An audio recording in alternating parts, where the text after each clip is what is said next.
Bonsoir à tous, bienvenue dans votre 19h. L'actualité ce mardi à nouveau marquée et frappée par une catastrophe naturelle. Près d'une semaine après le drame de Koungou, un nouveau glissement de terrain s'est produit la nuit dernière à Passamaiti. Aucune victime à déplorer. Le point juste après les titres de ce mardi 16 janvier. Le drame qui s'est déroulé la semaine dernière a relancé la problématique de l'habitat indigne. Dans un département où les risques naturels sont très prégnants, notamment durant la saison des pluies, nous avons souhaité faire un focus sur les moyens de lutte contre l'habitat indigne sur le territoire. Focus en ouverture de votre journal.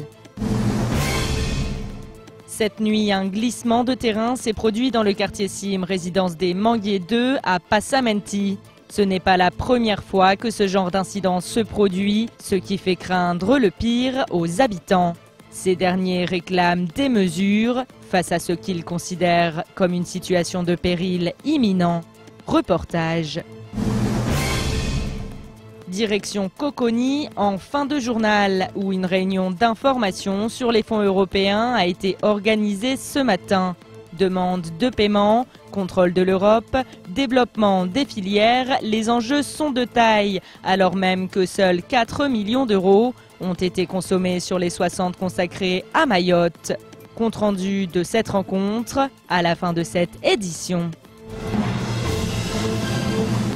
Près d'une semaine après le drame de Koungou qui, pour rappel, a coûté la vie à une mère et ses 4 enfants, la problématique de l'habitat indigne est relancée dans un département français où, d'après l'INSEE, le taux de pauvreté dépasse les 80% de la population et où les 3/4 des habitations n'ont ni eau ni électricité, alors que la population est en constante expansion avec 10 000 naissances par an. À Mayotte, les risques naturels sont très prégnants et d'autant plus en cette période de saison des pluies. Nous avons souhaité faire un focus sur les moyens mis en place pour lutter contre les fameux logements d'infortune sur le territoire.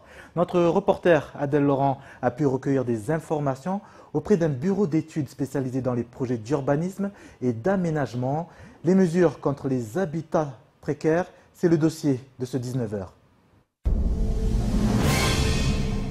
L'habitat indigne désigne notamment, d'après la loi de mobilisation pour le logement et de lutte contre l'exclusion, un logement dont l'État expose les occupants à des risques manifestes pouvant porter atteinte à leur sécurité physique ou à leur santé. Et cette définition, bien que la même en métropole et à Mayotte, diffère sur certains points. La différence principale entre la métropole et ici, c'est l'ampleur de la présence de l'habitat insalubre. Dans le cas où en métropole, on a un habitat insalubre qui est présent principalement en périphérie des villes, donc sur des populations qui vivent un petit peu en marge de la société, ici à Mayotte, on retrouve les mêmes conditions de vie pour environ 30% de la population qui vit dans des logements qui présentent une insalubrité conséquente. 30% du parc de logements de l'île catégorisé habitat de fortune par l'INSEE en 2012, un chiffre alarmant qu'il est donc impératif de réduire.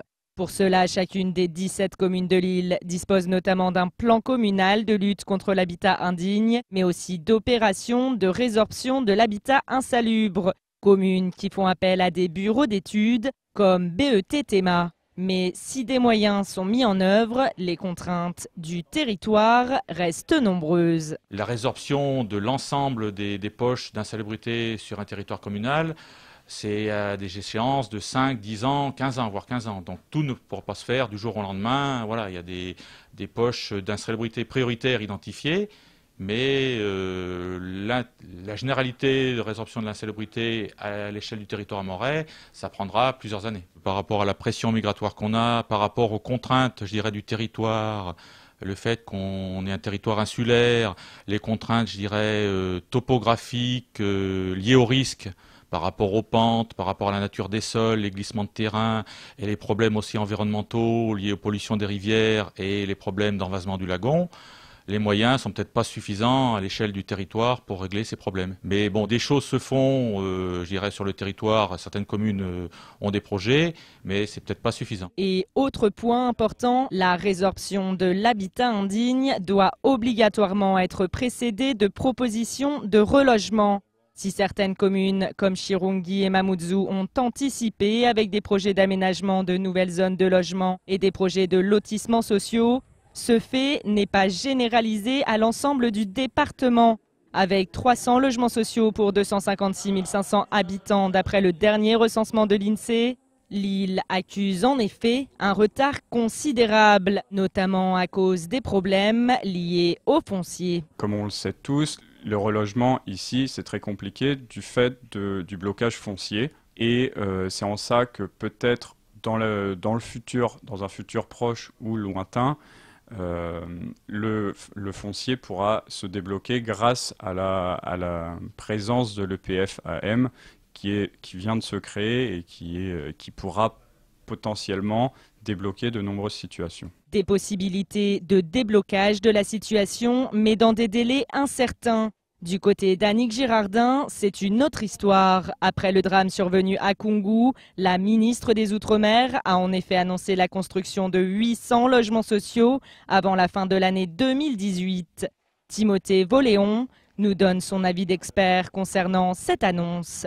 Pour moi, c'est clairement infaisable du fait de la programmation et de la complexité actuelle. C'est clairement infaisable.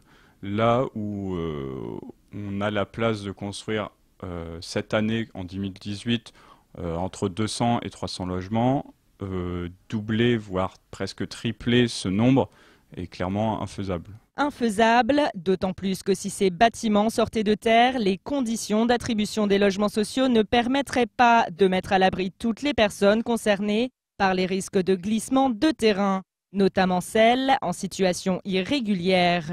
Vendredi dernier, la ministre des Outre-mer, lors d'une réunion avec le président du conseil départemental de Mayotte, a rappelé les instructions données au préfet de l'île visant à mettre à l'abri l'ensemble des populations exposées aux risques climatiques. Une réunion devrait avoir lieu prochainement en présence des élus de Mayotte pour convenir des modalités. En attendant, l'île est toujours en vigilance orange d'après Météo France. Une situation qui peut provoquer de nouveaux glissements de terrain, comme cela s'est encore produit aujourd'hui. Effectivement, et face à ces milliers de personnes qui se trouvent actuellement en situation de péril imminent, les élus locaux comme nationaux se doivent de trouver des solutions d'urgence pour éviter de nouveaux drames. À ce titre, le premier adjoint au maire de Mamoudzou propose de créer un ou plusieurs villages dans lesquels les personnes soumises au danger pourront se loger. Pour Bakar Aliboto, il est temps de s'adapter à la situation sur un territoire où la problématique de l'immigration ne sera certainement pas réglée du jour au lendemain. On l'écoute. Si nous voulons récupérer ces collines, si nous voulons mettre ces personnes en sécurité, si nous voulons nous protéger, nous devons décider à un moment donné de construire des vrais abris. Ce ne seront pas des abris, en fait il faudra construire des vrais villages. Provisoires, on peut dire ça, temporaires, on peut le dire, on peut le concevoir. Mais il faut surtout que nous changions nos logiciels, la façon de penser les choses. Il faut maintenant apprendre, réapprendre, c'est pour cela que je dis qu'il faut changer de logiciel par rapport à la façon de voir les choses. Il faut réapprendre, apprendre à vivre avec tout le monde, mais en nous mettant bien sûr en sécurité. Pourquoi je dis ça? Si je dis ça, si nous apprenons cette nouvelle façon de vivre, ça va nous permettre à la fois non seulement de récupérer le foncier occupé pour nos aménagements, ça va nous permettre aussi d'être sûrs de pouvoir vivre dans des conditions qui ne sont pas les mêmes aujourd'hui. Parce qu'aujourd'hui, nous perdons énormément, nous ne sommes plus en sécurité, nous avons en plus tous les jours des arrivées et que personne ne fait rien.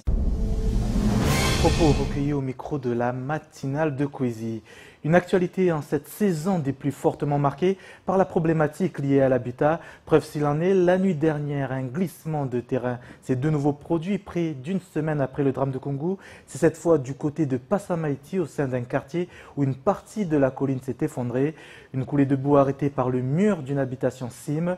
Fort heureusement, aucun blessé n'est à déplorer, mais le risque d'autres éboulements inquiète très sérieusement. Les images de Patrick Milan, au commentaire Pierre Bellucci, Leslie Vimenet. La nuit a été courte pour certains habitants de ce quartier cime situé à Passamenti. En effet, M. Nasser a été réveillé en sursaut suite à un glissement de terrain ayant atteint son logement. J'amène pour voir ce qui s'est passé ce soir. Là, c'est à 3 h du matin, c'est ce qui s'est passé. Et l'année dernière, c'était monté jusqu'à là. Il y avait des infiltrations sur les fenêtres, la boue, l'eau est rentrée dans cet appartement. Et là, ça a glissé là-haut. Et là, il y avait des élagages l'année dernière. Et c'est pourquoi il y avait des effondrements, la terre a été fragilisée et tout. C'est les pires. Hein. Et là, il y avait tout a été ravagé. Des dégâts qui ne sont pas nouveaux et qui se reproduisent d'année en année, comme nous l'ont confirmé plusieurs habitants du quartier. En 2009, il y a eu un éboulement aussi pareil et ça a traversé les 2 appartements, celui-là et l'autre appartement. La colline surplombant le quartier est à l'origine de ces glissements de terrain. Avec les fortes pluies des derniers jours, la terre apparaît très fragile et fait craindre le pire. On voit que ça peut lâcher à tout moment. Là, on voit là, la terre là, il y a partout de fractures là. Ça peut lâcher à tout moment. C'est là où l'éboulement est parti, ça a tombé là. C'est là. Nasser, qui a dû se réfugier en pleine nuit chez des voisins, souhaite que les autorités réagissent rapidement face à ce qu'il considère comme une situation de péril imminent. Les conditions qui se présentent là aujourd'hui et toutes les années précédentes, là on est dans une condition qu'on appelle le péril imminent, comme c'est ce qui s'est passé à Congo. Il faut évacuer tout le monde qui est là, trouver une autre solution de logement en attendant qu'il soit une bonne condition de rétablissement des maisons ou de parcelles, parce que ça peut, les dangers, ça peut se présenter à tout moment. En cette saison des pluies, force est de constater que les glissements de terrain ne menacent pas uniquement les habitations précaires et constituent une problématique qui risque de prendre de l'ampleur à l'avenir. Bonsoir Pierre Bellucci. Bonsoir Sony, bonsoir. Ce mardi, réunion d'urgence entre les magistrats des 17 communes de l'île et le préfet sur un dossier visiblement difficile à gérer. Oui, difficile, mais encore une fois, ce qu'on regrette, Sony, c'est que c'est pas nouveau tout ça, c'est pas nouveau. Encore une fois, on attend qu'il se produise un drame pour réagir. On est dans la réaction, on n'est pas dans l'action. Ces habitations illégales, elles ne sont pas arrivées hier sur le territoire.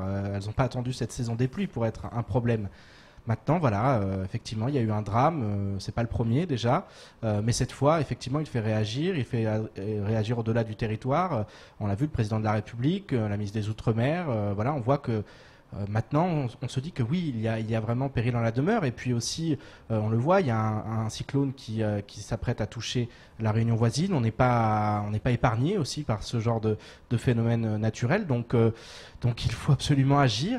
Aujourd'hui, effectivement, comme vous l'avez dit, il y a eu une réunion. Le préfet a réuni à la fois les maires des différentes communes, les élus du département, le président notamment du conseil départemental, le procureur de la République, le président de l'association des maires.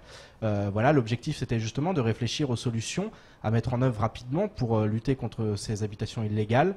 Il y a eu des premières discussions, il y a eu des premiers résultat, j'allais dire, puisqu'il va y avoir la création notamment d'un comité de suivi, comme pour la ressource en eau. Et on se souvient que là aussi, on avait été à réaction.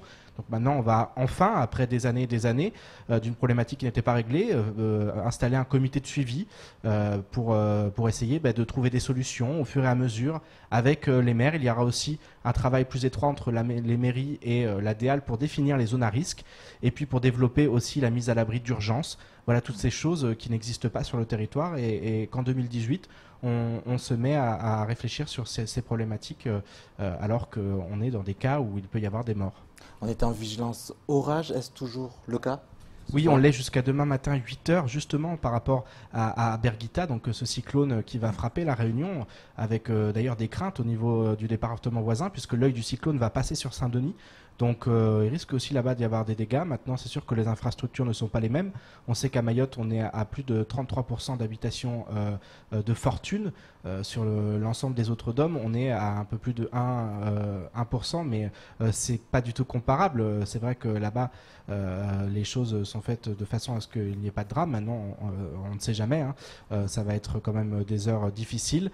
Effectivement, le département est en vigilance orage et on le voit. Aujourd'hui, la terre ne retient plus l'eau avec la déforestation, avec les défrichements.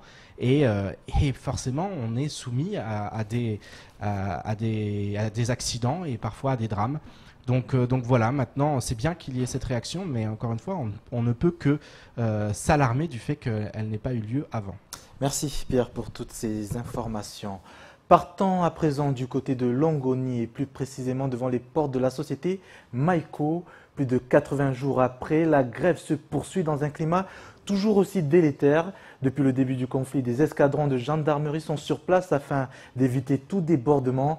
Néanmoins, ce matin, la situation a dégénéré et des échauffourées ont eu lieu entre grévistes et militaires. 2 salariés ont ainsi été interpellés et conduits à la gendarmerie de Mamoudzou. Tous les grévistes se sont alors rendus sur place et ont bloqué la route afin d'obtenir la libération de leurs camarades. Midaïn Saïd, représentant syndical de la société Maïko, CGTMA au micro de Patrick Milan. Mon sentiment par rapport au préfet, c'est du foutage de gueule. Sincèrement, il ne sert à rien. Il ne sert à rien. Le préfet, il dit qu'il n'a pas la solution pour nous sortir du grève.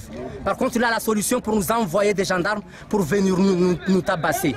S'il n'a pas une solution, s'il n'a pas de solution pour qu'on sorte de la grève, qu'il n'ait pas de solution pour amener des gens pour nous tabasser. C'est parce que le préfet n'est pas élu par la population de Mayotte. D'ailleurs, je compte ici pour attaquer aussi les élus de Mayotte, que ce soit les élus départementaux ou les parlementaires. Ils ne servent à rien. Ils ne servent à rien. On les élus, une fois qu'ils sont élus, ils n'écoutent pas la population. C'est honte à la préfecture, honte à nos élus, à tous les élus. Voilà, c'est tout. Et là, vous êtes devant la gendarmerie. Pourquoi devant la gendarmerie? Pourquoi devant la gendarmerie? Parce qu'on demande la libération de nos collègues qui ont été mis en garde à vue. Il faut savoir que ces gens-là, nos collègues qui sont là, ils ont été tabassés par les gendarmes avant d'être amenés ici. Ils n'ont même pas pris la peine de les amener d'abord à l'hôpital pour voir leur état de santé. Ils les ont amenés directement ici. C'est la honte. C'est la honte, on en a marre. On en a marre d'un système colonial qui perdure à Mayotte. On en a marre de ce système. 19h18 sur KTV, merci d'être avec nous. À présent, état des lieux du reste de l'actualité locale de ce mardi 16 janvier dans les brèves de Pierre Bellucci et Leslie Vimenet.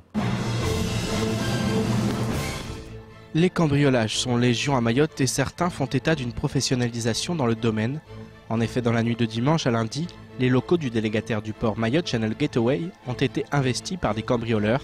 Ces derniers ont dérobé, malgré le gardiennage, un coffre-fort pesant plusieurs centaines de kilos et contenant 150 000 €. Le coffre aurait été traîné sur plusieurs centaines de mètres avant de disparaître. Cela semble impliquer que le ou les auteurs étaient très bien informés et organisés.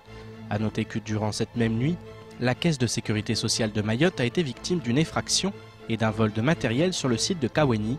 Hier, l'accueil des allocations familiales à K1 a ainsi été fermé toute la journée. Néanmoins, la direction de la CSSM a tout mis en œuvre pour procéder à une réouverture de l'accueil au public ce matin. A noter que cet accueil se fait du lundi au jeudi de 7h30 à 14h30 et les vendredis de 7h30 à midi. À l'occasion de la signature du contrat d'objectif lié à l'entrée au capital du groupe SNI comme actionnaire des 6 sociétés immobilières d'outre-mer, Annick Girardin et le président du directoire du groupe SNI, André Hichet, ont présenté une stratégie à 5 ans pour le logement outre-mer. 5 priorités d'action ont ainsi été dégagées. Une gouvernance plus efficace, la mutualisation des expériences, des réponses aux besoins spécifiques des populations ultramarines en matière de logement ou encore le maintien de la qualité du patrimoine. Le groupe SNI élaborera également pour chaque SIDOM un plan stratégique d'entreprise spécifique en concertation étroite avec les collectivités locales. Annick Girardin a déclaré que ce contrat constituait, je cite, un engagement à produire plus de logements, à lutter plus efficacement contre l'habitat insalubre, à œuvrer pour l'accession sociale à la propriété, la transition écologique, un engagement à contribuer directement à la mise en œuvre des objectifs de développement durable qui désormais nous obligent. Hier, aux alentours de 10h30 dans le village de Chirongi, la brigade de gendarmerie de Mzouazia, renforcée par l'appui des gendarmes mobiles DFI de Mzouazia et l'assistance d'un maître-chien antidrogue, en partenariat notamment avec les agents de tranquillité publique de la commune, ont mené une opération d'arrestation de 3 individus. Ces derniers sont impliqués dans des trafics de cannabis et de la drogue communément appelée chimique. Cette intervention a permis d'identifier un trafic de stupéfiants qui proliférait au sein de la commune. Grâce à ces 3 arrestations, 44 pieds de cannabis et 16 échantillons de la drogue chimique ont pu être saisis, ainsi qu'une panoplie entière d'outils dédiés à la culture de cannabis en intérieur. D'autres opérations du même type sont en cours de planification sur le même secteur. Plus d'une semaine après les décès des députés Jean-François Ory et Henri Jean-Baptiste, Mayotte tient à rendre un hommage départemental à ces deux anciens parlementaires. Un comité portant le nom des deux hommes a depuis été monté et prépare un grand événement. Bonsoir Kira Dakolo. Bonsoir. Vous êtes membre du mouvement radical et membre de ce comité en hommage à Henri Jean-Baptiste et Jean-François Ory. Alors, hommage amplement mérité pour ces deux hommes. Vous comptez rendre hommage à ces deux hommes de quelle manière? Bonsoir. Permettez-moi d'abord de souhaiter mes meilleurs vœux à l'ensemble des Mahorais pour 2018 et de préciser que je suis autorisé ici à parler au nom à parler sur le sujet par le président du comité Ibrahim Bakar. Pardon. Donc, comment le comité souhaite rendre hommage à ces deux personnalités politiques disparues par une manifestation qui reste à définir le contour le samedi 27 janvier 2018. Tout ce que je peux dire aujourd'hui, c'est qu'il y aura un Maulida Chengue, mais c'est la réunion prévue ce vendredi 19 janvier 2018 qui définira les contours de la manifestation. D'accord ? Une réunion où justement vous invitez l'ensemble de la classe politique locale, des religieux ou encore des membres de la société civile ou des organisations associatives. Pourquoi c'est important aujourd'hui d'honorer la mémoire de ce que l'on pourrait appeler de deux panthéons territoriaux? Alors effectivement, vous l'avez dit, le comité invite tous les chefs des partis politiques mahorais, le président du conseil départemental, les 4 parlementaires de Mayotte, les maires de Mayotte, les conseillers départementaux, le président du conseil économique, social et environnemental de Mayotte, le grand cadi, les fundis du Maulida Chengue de Mayotte, la présidente des femmes leaders, le collectif des citoyens de Mayotte, ainsi que les représentants de la société civile. Ça fait pas mal de monde. Oui, pour une réunion prévue ce vendredi 19 janvier à la conseil départemental, pour préparer, l'objet de cette réunion, c'est de préparer la manifestation d'hommage à ces deux icônes de la vie politique mahoraise qui sont disparues récemment. Pourquoi cette ampleur? Parce qu'effectivement, ce sont deux personnalités qui ont extrêmement œuvré pour cette île au cours d'une période où Mayotte avait besoin d'être sécurisée dans le giron français. Voilà, donc d'où l'importance de cette manifestation et l'ampleur de cette réunion aussi, comme vous le dites. Quelle place tenaient ces deux hommes pour vous, Henri Jean-Baptiste et Jean-François Ory? Alors, pour moi, d'abord, Jean-François Ory, je retiens qu'au cours de son mandat de 1981 à 1986, est le député qui a été choisi par les Mahorais pour garantir le maintien de Mayotte au sein de la République française. Voilà ce que je retiens essentiellement parmi tant d'autres que je peux, faute de temps, je ne peux pas tout. C'est un homme que vous avez eu l'occasion de rencontrer, justement, lui qui était président du Parti radical. Alors personnellement, je n'ai jamais eu l'occasion de le rencontrer, mais bon, je le voyais souvent à son bureau dans son cabinet d'avocat ici à la rue du Stade de Cavani. Mais bon, effectivement, c'est un homme qui a été, bien des années après son mandat de député de Mayotte, a été le président du mouvement, du Parti radical de gauche, qui s'appelle maintenant le mouvement radical. D'accord ?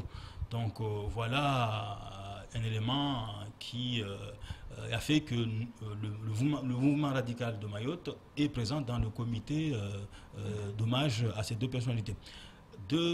Par rapport à Henri Jean-Baptiste, moi je retiens pour son mandat de 1986 à 2002, 16 ans de mandat de député, tout le travail acharné pour la départementalisation de Mayotte. Donc c'est un homme également qui a marqué les esprits, même à l'époque où j'étais jeune, que je ne comprenais pas du tout la politique, le nom d'Henri Jean-Baptiste était gravé dans nos esprits. Voilà ce que je peux dire sur ces deux icônes. Pour vous, ce sont deux hommes qui ont fait l'unanimité pour Mayotte? Ah oui, à leur époque, oui, ils ont fait l'unanimité parce que bon, les enjeux de l'île étaient tels que l'ancien mouvement, enfin le mouvement populaire justement maoré avait choisi ces deux hommes pour leur combat historique, voilà. Près de 16 ans après la fin du mandat d'Henri Jean-Baptiste, de quelle manière analysez-vous aujourd'hui la relève politique? Est-ce que pour vous, la relève a réussi à reprendre le flambeau? Alors, bien évidemment, il y a des responsables politiques ici à Mayotte qui assurent parfaitement les missions que les Mahorais leur assignent. Bon, par rapport à votre question, j'analyserai simplement que Mayotte est peut-être arrivé depuis une dizaine d'années à la fin de ce combat historique de 50 années pour la départementalisation, à l'issue duquel s'est ouverte une nouvelle ère pour l'évolution de Mayotte. Hein. Donc nous sommes dans une phase de transition où le projet même de Mayotte reste à redéfinir. Hein. Nous assistons à l'éclatement, à la multiplication des partis politiques. Donc voilà, c'est une période qui s'ouvre et donc la relève est bien là. Elle participe à cette ouverture de cette nouvelle ère. Une relève qui n'oubliera pas justement d'honorer ces deux hommes, qui les remerciera pour leur service, leur loyauté pour le département. Donc réunion prévue ce vendredi au conseil départemental. Réunion de préparation prévue ce vendredi au conseil départemental à 15h30. Et la manifestation prévue le 27 janvier de ce mois-ci. Ce 27 janvier. Du côté de la place de la République. À cette occasion, au nom du comité, j'appelle tous les Mahorais à venir commémorer la mémoire de ces deux illustres députés de Mayotte. Le message sera bien passé. Merci Kira Adakolo d'être passé par ce 19h pour nous parler de ce grand événement qui approche à grands pas. Merci à vous. C'est moi. Vous êtes issu du monde agricole ou environnemental. Votre projet vient d'être finalisé ou est en cours de réalisation. Ce reportage devrait sûrement vous intéresser. Direction Coconi, où son lycée agricole tenait une matinée d'information sur les demandes de paiement et de contrôle des fameux FEADER, les Fonds européens agricoles pour le développement rural. Un rendez-vous organisé par le réseau rural de Mayotte. Objectif, assurer un accompagnement sur les montages de dossiers pour bénéficier des financements européens dans le cadre du programme sur la période 2014-2020. Reportage. Une salle qui affiche complet et un public très attentif. L'enjeu est important pour les acteurs du monde agricole et environnemental, porteurs de projets, à savoir comment monter et consommer les fonds européens agricoles pour le développement rural. Ce mardi se tenait une réunion d'échange et d'information sur les demandes de paiement et les contrôles européens des projets cofinancés par le FEADER. Une fois que les projets ont été validés par le comité régional unique de programmation et que les porteurs de projets ont pu réaliser leurs projets, donc ils font des demandes de paiement et donc on leur explique les pièces importantes à réunir, ce qui est éligible, ce qui ne l'est pas, et de façon à ce que l'instruction se passe au mieux au niveau de l'ADAF. Cette réunion, elle a un double objectif, donc déjà de donner des éléments techniques, ce qui permet de faciliter ensuite la demande par les bénéficiaires, puisqu'on leur apporte des outils. Et ensuite, elle permet aussi aux différents bénéficiaires de se rencontrer, de discuter avec les services instructeurs, avec l'ADAF, avec l'ASP aussi qui est présente et qui, elle, s'occupe du paiement et des contrôles. Parmi les prétendants au FEADER, on retrouve les collectivités territoriales, les associations environnementales ou bien encore les organisations agricoles. C'est notamment le cas du lycée agricole de Coconi, actuellement sur 2 projets de modernisation de l'exploitation et de structuration de la filière à Mayotte. L'intérêt de cette rencontre, à partir du moment où le lycée est engagé dans des mesures européennes, c'est de toujours être au fait de l'information. Vous voyez, par exemple, ce matin, il y avait des choses que j'ignorais encore sur certaines mesures, la règle des 10%, et puis également, toujours intéressant d'avoir les témoignages des uns et des autres quand on se pose des questions, par exemple la règle de la fongibilité également, que j'avais un petit peu mal comprise, notamment le fait d'être obligé d'attendre le solde pour que cette règle s'applique. Donc voilà, des points de précision, même quand on est dans les dossiers, il y a toujours des choses qui nous échappent et c'est indispensable de se tenir informé régulièrement. Une occasion également pour l'établissement scolaire de pouvoir s'imprégner d'éléments techniques afin de mieux accompagner ses apprentis agriculteurs. Comme nous avons des apprenants qui sont là, qui vont être peut-être de futurs agriculteurs, de futurs transformateurs, ça nous permet aussi, quand on est engagé dans des mesures européennes, de leur présenter. Au travers du matériel qu'ils voient et puis de la publicité dont on parlait, ils voient bien qu'il y a des affiches qui disent que ce matériel a été financé par l'Europe. Du coup, ils sont curieux, ils nous posent des questions et ça nous permet d'aborder avec eux le sujet et de leur faire comprendre, pour qu'ils en discutent en famille aussi, par exemple, que, effectivement, il existe des mesures qui soutiennent les agriculteurs ou les autres projets. Pour rappel, sur la période 2014-2020, 60 millions d'euros sont consacrés au FEADER à Mayotte, un programme où près de 4 millions d'euros ont été consommés et 30 millions d'euros de fonds européens sont engagés dans le cadre de projets en cours de réalisation. C'est la fin de ce journal. Merci de nous avoir suivis. Tout de suite, la suite de votre programme sur Kosi TV. Je vous donne rendez-vous demain, 19 h, pour un nouveau chapitre de votre actualité. Belle soirée à tous et à demain, si vous le voulez bien.